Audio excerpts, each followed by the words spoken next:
আমরা এই আলোচনা আগেও একবার করেছিলাম, তা আজকেও আমরা নতুনভাবে একটু আমরা আলোচনা করতে চাই যে আল্লাহ তাবারক ওয়া তাআলা এই বছর আমাদেরকে হজের উদ্দেশ্যে মদিনা পর্যন্ত নিয়ে আসছেন। আশা করি আমরা আরাফার শেষ পর্যন্ত যাইতে পারবো, নিশ্চিত বলা যাবে না, দোয়া করতে হবে বেশি করে।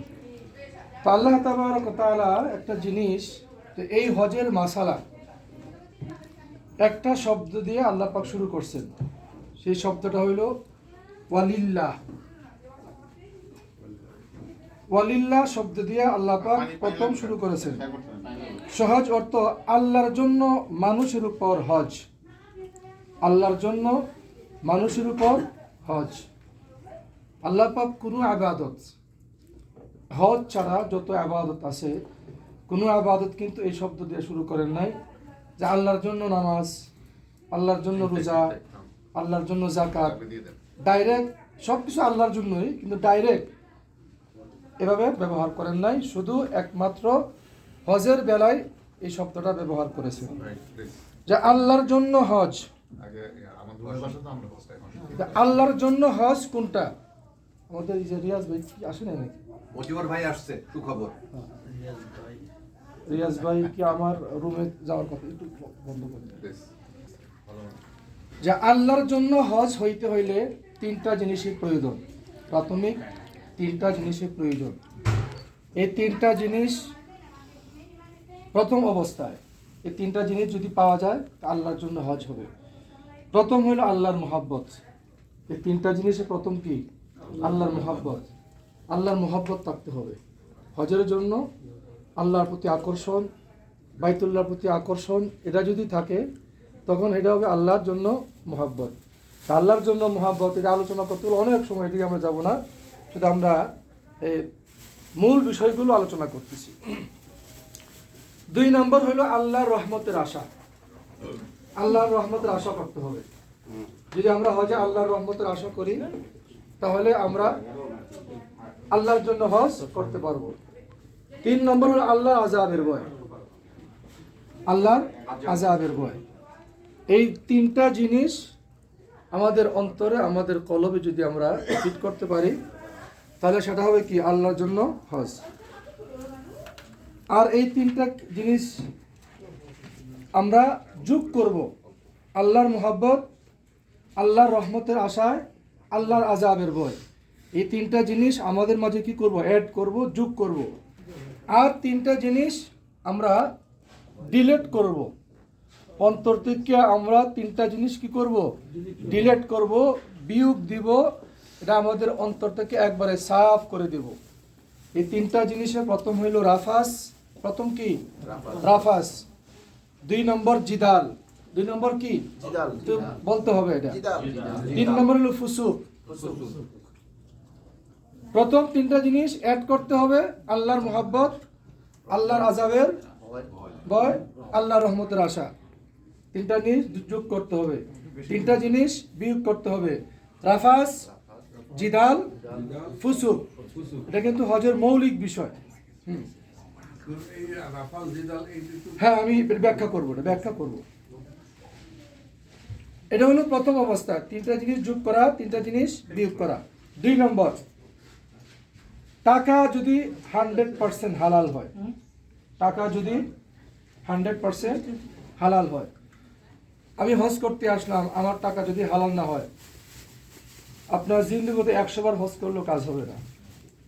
এই জন্য টাকা হালাল হইতে হবে। এই জিনিসগুলোর পর 5 দিনে, এটা পরবর্তীতে আরো আমরা এটা মস্ত করব, 5 দিনে, বলেন 5 জায়গায়, 5 দিনে 5 জায়গায় 9টা কাজ করতে পারি। 9টা কাজ যদি করতে পারি তাহলে সেই হজটা হবে আল্লাহর জন্য হজ। সেই হজটা কি হবে? আল্লাহর জন্য হজ। আল্লাহ পাক বলেন যে এই সিস্টেমে যদি তোমরা হজ করতে পারো তাহলে এই হজটাই হবে আমার হজ। আর এমন ভাবে কেউ যদি হজ করে তার জন্য 2টা পুরস্কার। কয়টা পুরস্কার? 2টা। তার জন্য 2টা পুরস্কার। প্রথম পুরস্কার হইল জীবন থেকে দারিদ্রতা আল্লাহ পাক মুছে দিবেন। সুবহানাল্লাহ। জীবন থেকে, দেখেন ব্যাখ্যা করে আসলে সময় নাই, শুধু আমরা এতটুকু মনে রাখি, জীবন থেকে দারিদ্রতা কি করবেন? মুছে দিবেন। 2 নম্বর, গুনাহ মুক্ত জীবন দান করবেন। সুবহানাল্লাহ। কটা? গুনাহ মুক্ত জীবন। নবী মুহাম্মদুর রাসূলুল্লাহ সাল্লাল্লাহু আলাইহি ওয়াসাল্লাম বলেন, তাবিউ বাইনাল হজ্জ ওয়াল উমরাহ ফাইন্নাহুমা ইয়ানফিয়ানিল ফাকরা ওয়াজ যুনুব কামা ইয়ানফিল কিরু খাবাসাল হাদিদ। আল্লাহ রাসূল বলেন, তোমরা হজ এবং উমরা করো। যদি তোমরা হজ এবং উমরা করো, তোমাদের জীবন থেকে দারিদ্রতা আল্লাহ পাক মুছে দিবেন, গুনাহগুলো মুছে দিবেন। কেমন ভাবে মুছে দিবেন? কামা ইয়ানফিল কিরু খাবাসাল হাদিদ, যে একজন কর্মকার, একজন স্বর্ণকার তার লোহাকে যখন আগুনে দেয়, আগুনে দেওয়ার পর এই লোহাটাকে যখন পিটায়, তখন এই লোহাটা যেমন একবারে ক্লিন হয়ে যায়, কোনো ময়লা থাকে না, কোনো আপনার মরিচা থাকে না, একবারে ক্লিন পরিষ্কার হয়ে যায়, তোমাদের জীবনটাও আল্লাহ পাক তেমনভাবে পরিষ্কার করে দিবে। সুবহানাল্লাহ। এখানে আরেকটা জিনিস আল্লাহ রাব্বুল আলামিন কুরআনে বলতেছেন যে আল হজ্জু আশহুরুম মালুমাত। আল্লাহ পাক বলেন যে হজ গোটা কয়েকটা মাস। ফামান ফারাদা ফীহিন্নাল হজ্জা, কেউ যদি এই হজের মাসে হজের নিয়ত করে, তার জন্য উচিত ফালা রাফাসা, ওই যে আপনি যেটা বলছিলেন যে রাফাস করা যাবে না, ওয়ালা ফুসুকা, ফুসুক করা যাবে না, ওয়ালা জিদাল, জিদাল করা যাবে না। রাফাস কাকে বলে? যে 3টা জিনিস আমাদের জীবন থেকে ডিলিট করতে হবে, মনে রাখবেন। প্রথম হলো রাফাস। রাফাস হলো নারী পুরুষ সম্পর্কিত যে কোনো আচরণ, নারী পুরুষ সম্পর্কিত যে কোনো আচরণ, স্বামী স্ত্রী সম্পর্কিত যে কোনো আচরণ, এটাকে রাফাস বলে। যেমন একটা আগে আলোচনা করেছিলাম যে আমরা অনেকে ভাবি নিয়ে আসছি, তখন আপনি এহরাম পরলেন, ভাবি যদি বলে তোমার তো খুব সুন্দর লাগতেছে এহরামের কাপড়, রাফাস করা যাবে না। বুঝতে পারছেন? হ্যাঁ, ভাবি সুন্দর একটা এহরামের কাপড় বললো, না তোমার তো এহরামের অবস্থা খুব ভালো লাগতেছে, রাফাস, এটা করা যাবে না। এটা আপনার ইচ্ছাকৃত হোক অনিচ্ছাকৃত হোক, যেভাবেই হোক, এই কাজটা করা যাবে না, বলাই যাবে না, বলাই যাবে না। অর্থাৎ একজন পুরুষ এমন কোনো আচরণ, এমন কোনো কথা, এমন কোনো ছোঁয়া করা যাবে না যে একজন নারী আকর্ষিত হয়। একজন নারী এমন কোনো কিছু করতে পারবে না, এমন কিছু বলতে পারে না যে একজন পুরুষ তার প্রতি আকর্ষিত হইতে পারে। এটা হলো কি? রাফাস। এটা একবারই বন্ধ। এটা কোনোভাবেই ইচ্ছা অনিচ্ছায় মস্কারি যেভাবে বলেন এটা করা যাবে না। হ্যাঁ, চিন্তা তো এমনিও আসবে না। চিন্তা তো এটা হলো, এটা এখন কত হলো যে অটো, হযরত আয়েশা সিদ্দিকা রাদিয়াল্লাহু আনহা আল্লাহ রাসূল বেশি ভালোবাসতেন, অনেক মহব্বত করতেন। আল্লাহ রাসূল বলতেন যে আল্লাহ, আমার যে কতজন বিবি আছে সবাইকে আমি সমানভাবে ভালোবাসি, কিন্তু আয়েশার প্রতি আমার আকর্ষণ বেশি, তার প্রতি আমার মহব্বতটা বেশি। এই চিন্তাটা তো আমার পক্ষ থেকে না, এই ব্যাপারে তুমি আমাকে পাকড়াও করো না। চিন্তা ইচ্ছাকৃতভাবে আনবেন না, হ্যাঁ, কিন্তু আসলে ওটা প্রকাশ করা যাবে না। 2 নম্বর, ফুসুক। ফুসুক মানে কোনো ধরনের গুনাহ করা যাবে না, কোনো ধরনের গুনাহ করা যাবে না। আপনার এই একজন মানুষকে কষ্ট দেওয়া হোক, আপনার এই যে আমরা অনেক সময় এই আশ্চর্য হয়ে যাবেন, যখন বিমানে উঠছি, আমাদের হাজি না, এই বিমানে ওইটা দিকে একজন হাজি ফেসবুক আপনি চালাইতেছে, এবং এই জিনিসটা, এই যে ফেসবুক চালাইতেছেন, আমি লক্ষ্য করছি যে উনি যে ভালো জিনিসটা চালাইতেছেন না। ফুসুক, এটা করা যাবে না। একজন হাজির যদি এই অবস্থা হয়, হ্যাঁ, তাহলে কিসের জন্য আসলাম আমরা? ফুসুক কোনো ধরনের, ছোট হোক, আর গুনাহ বলতে যা বোঝায়, কোনো ধরনের গুনাহ করা যাবে না। তারপর হলো জিদাল, যেটা সবচাইতে এই হজের জন্য মারাত্মক। আমি আগে বলেছিলাম যে আমাদের দেশে অনেক বাহিনী আছে, রেপ, তারপরে বিডিআর, বিজিবি, পুলিশ, এরা এগুলা দিয়া সরকার বিভিন্ন সময় কাজে লাগায়। কিন্তু আরেকটা বাহিনী আছে যারা আমরা শিক্ষিত সমাজ, তারা কিন্তু এটা জানি হ্যাঁ, এটা কমান্ডো বাহিনী, এটা পাবলিকও জানে যে কমান্ডো বাহিনী কি। এই কমান্ডো বাহিনী কখন চালায়? যখন সরকার একবার চরম কোনো বিপর্যয়ের মুখে পড়ে যায়, তখন সরকার কমান্ডো বাহিনী ব্যবহার করে। শয়তানের অনেক বাহিনী আছে, কত বাহিনী আছে এটাও আমরা মিনিমাম 1 ঘন্টার একটা আলোচনা আছে, এটাও যাবো না। তো এই শয়তান আপনার নামাজ নষ্ট করার জন্য কিছু শয়তান নিযুক্ত করে দেয়। তুমি এই লোকের নামাজ নষ্ট করো, এই লোকের তুমি রোজা নষ্ট করো, এই লোকের সৎকা নষ্ট করো, তোমার ডিউটি। কিন্তু আরেকটা বাহিনী আছে কমান্ডো বাহিনী শয়তানের, যে এটার দায়িত্বই হইল হজে যারা আসবে ওদেরকে জিদাল করে দাও, মানে ঝগড়া লাগাই দাও। তাদের কাজে এটা যে হাজিদেরকে ঝগড়া লাগানো। কারণ আল্লাহ পাক যে বলছে রাফাস যদি না করো, ফুসুক যদি না করো, জিদাল যদি না করো, এটা হবে আমার জন্য হজ। তা আল্লাহর জন্য হজ হবে, এটা শয়তানও চায় না। এই জন্য জিদাল করা যাবে না। তো ভাই আমার, এটা হলো হজের মৌলিক বিষয়। আমরা অনেকেই হজের বিভিন্নভাবে আমরা ব্যাখ্যা অনেকেই করে যে এইভাবে কাজ করো এটা হজ হবে। আমাদের মৌলিক হইল 3টা জিনিস আমার অন্তরে ফিট করা, 3টা জিনিস আমার অন্তর থেকে বাহির করা, হ্যাঁ, আর টাকাটা হালাল হওয়া, আর 5 দিনে 9 কাজ করা, এই হবে আল্লাহর জন্য হজ। এবার আসুন আমরা যেহেতু চলে যাব, আমাদের প্রথম, আমরা সবাই তো হজে তামাত্তু, আমরা তামাত্তু হজ করব। আমাদের প্রথম যে কাজ হবে, যদি শনিবার দিন আমরা যাই, আমাদের প্রথম কাজ হবে আমাদেরকে এহরাম বাঁধতে হবে। তো এহরাম আমরা এখানেও বাঁধতে পারি, আর এহরাম আমাদের এই মক্কা থেকে 2-2.5 কিলোমিটার দূরে মসজিদে আলী জুলহুলাইফা, এখানেও আমরা এহরাম বাঁধতে পারি।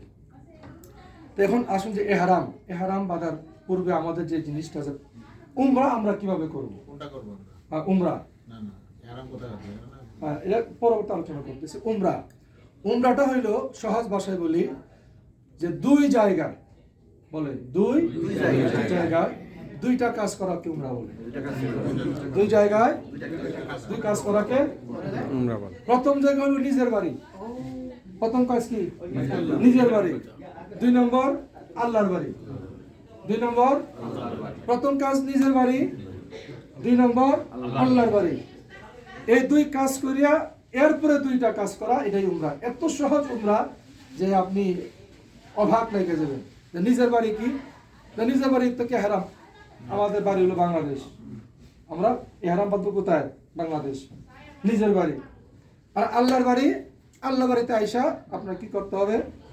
তোয়াফ করা, বস। নিজের বাড়ি, আল্লাহর বাড়ি, তারপরে আর 2টা কাজ করা, একটা হইলো সাই আর একটা হলো হলক। আমি ব্যাখ্যা করতেছি। এখন আমরা নিজের বাড়িতে চলে আসছি, এখন এটাই আমাদেরকে বাড়ি ধরতে হবে যে আমরা যেদিন যাব এই দিন এখান থেকে এহরাম বাঁধবো। এখন আমাদের এই ভাই বলছে কোন জায়গায় বাঁধবো, আমার মতে এটা যে আমরা এহরামের কাপড়টা এখানেই পরবো, সুবিধা বেশি। এহরামের কাপড় আমরা এখানেই পরবো, আর নিয়ত করব আমরা ওই জায়গায়। এহরামের কাপড় আর নিয়ত পার্থক্য কিন্তু আছে। নামাজে দাঁড়াইলেন, নিয়ত করলেন না, এটা কাজেও না। আপনি এহরামের কাপড় পরলেন, নিয়ত করলেন না, এহরাম হবে না। এহরামের কাপড় আপনি বাংলাদেশ থেকে পরে আসতে পারতেন, যে আসছি আমি এই সাধারণ ড্রেসটা পরে আমি এহরামের কাপড় পরে যাবো, এটাও আপনার জন্য সুবিধা ছিল, কোনো সমস্যা নেই। কিন্তু নিয়তটা হইল বড় জিনিস। নিয়তটা কি? বড় জিনিস। এখন আমরা এহরামের নিয়ত, মনে করুন এহরাম আমরা পড়লাম, এহরামের নিয়ত করার পর আমাদের প্রথম দায়িত্ব মক্কায় গিয়ে আমরা তোয়াফ করা। প্রথম দায়িত্ব কি? মক্কা তোয়াফ করা। এহরামের কাপড় পরলাম, নিয়ত করলাম। 2 নম্বর কাজ মক্কায় গিয়ে কি করা? তোয়াফ করা। এটা হলো ফরজ। এই 2টা কি? ফরজ। এহরাম বাঁধা ফরজ, তোয়াফ করা ফরজ। হ্যাঁ, এহরাম বাঁধা ফরজ, তোয়াফ করা ফরজ। নিজের বাড়ি, আল্লাহর বাড়ি। 2 নম্বর 2টা ওয়াজিব, 2 নম্বর 2টা ওয়াজিব। আমরা তোয়াফ করার পর সাই করা। তোয়াফ করার পর কি করা? সাই করা। সাফা এবং মারওয়া পাহাড়ে দৌড়াদৌড়ি করাটা কি বলে? 7 বার দৌড়াদৌড়ি করাটা কি বলে? সাই বলে। আমরা সাই করলাম। সাইর পরে আমরা কি করব? মাথা মুন্ডাইব। সাই পরে আমরা মাথা মুন্ডাইব। এখানে মাথা মুন্টানোর একটা জিনিস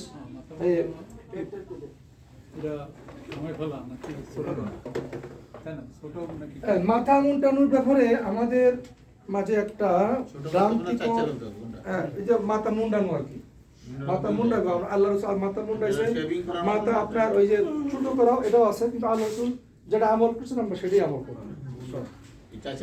আচ্ছা ইচ্ছে করতে হবে। এখন দেখেন এখানে একটা মাসালা আছে, যে মাসালাটা অনেক মুআল্লিমরাও জানে না, অনেকের সাথে আমার কথাও হয়েছে। সেটা হইলো যে মাথা আমরা কিভাবে মুন্ডাবো।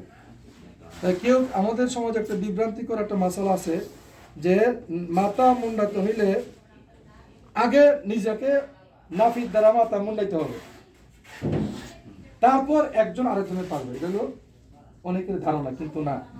ধারণা হইলো দেখেন না, আমাদের বাংলাদেশের সবচেয়ে বড় মুফতি যিনি মুফতি আব্দুল মালিক সাহেব, উনি একটা বলছেন যে যখন দলের কয়েকজন চাই শেষ হয়ে যাবে তখন সেলুনে না গিয়ে একজন অন্যজনের চুল কেটে দিবে, কিন্তু সবাই জানে যে কাটতে পারবে না। আপনি যদি বলেন যে এটা হুজুরে বলছে, আমার হুজুরে বলছে যে কাটা যাবে, তখন আপনি ওনার সাথে পারবেন না, কারণ উনি আপনাকে যেভাবেই হোক আপনাকে গায়াল করেছে, না হুজুরের মাসালাই জানে না, এটা কিন্তু আপনাকে বলবে, আপনি তর্ক করে পাবেন না। তো আমরা কারোর সাথে তর্ক লিখতে হবো না।